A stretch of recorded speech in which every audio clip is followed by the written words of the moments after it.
Halos isang buwan na lang at magsisimula na ang pinakamalaking laban ng Gilas Pilipinas sa loob ng ilang taon.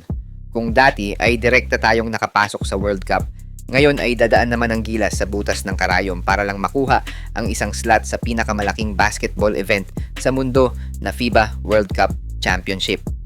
Pero ang tanong, sino-sino ang mga players na dapat nating ilagay sa fourth window? Tara mga idol, pag-usapan natin ang aking Final 12. Pero bago yan, like and subscribe lang mga kabady para sa latest basketball news and highlights.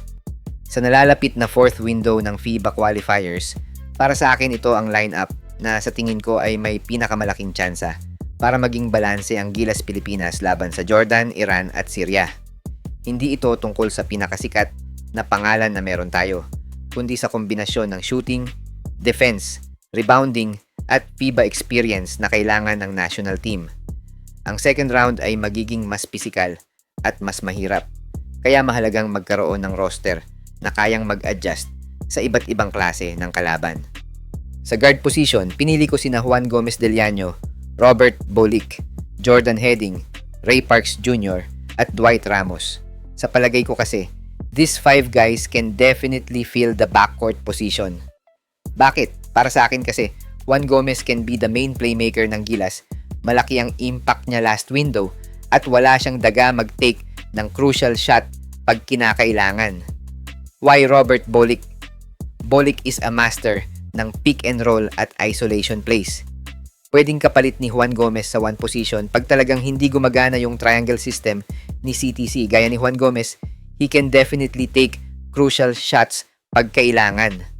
Sa kaso naman ni Ray Parks, if kailangan ng guard na may depensa and can also shoot beyond the arc, siya talaga yung naiisip kong player na pwedeng mag-switch from 1 to 2 position. Likewise, wala na tayo mahihiling kay Dwight Ramos.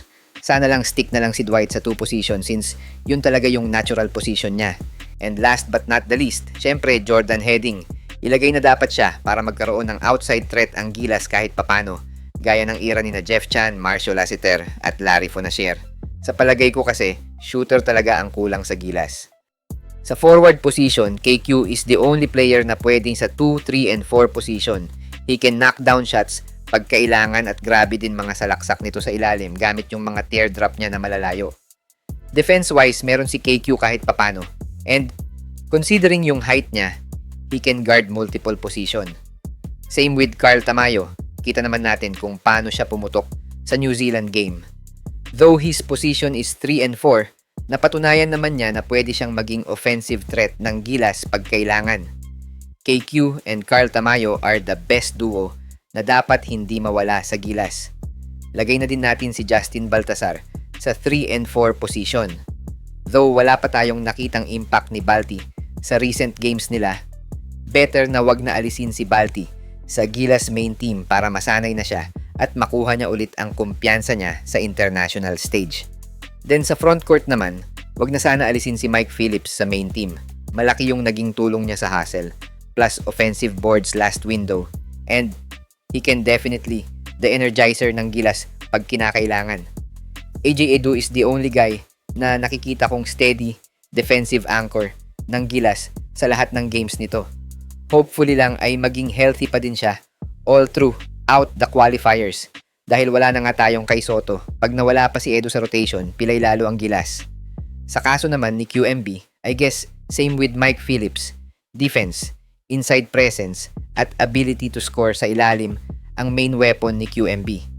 Sa laki ng problema natin nung nawala si Kai, si QMB talaga yung player na nagpa-relieve sa Gilas fans.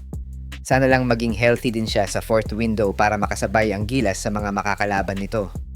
Sa naturalized player naman, though 95% possible na makita pa din natin si JB sa fourth window, sana lang mapabilis na yung process ng naturalization ni Benny Boatwright.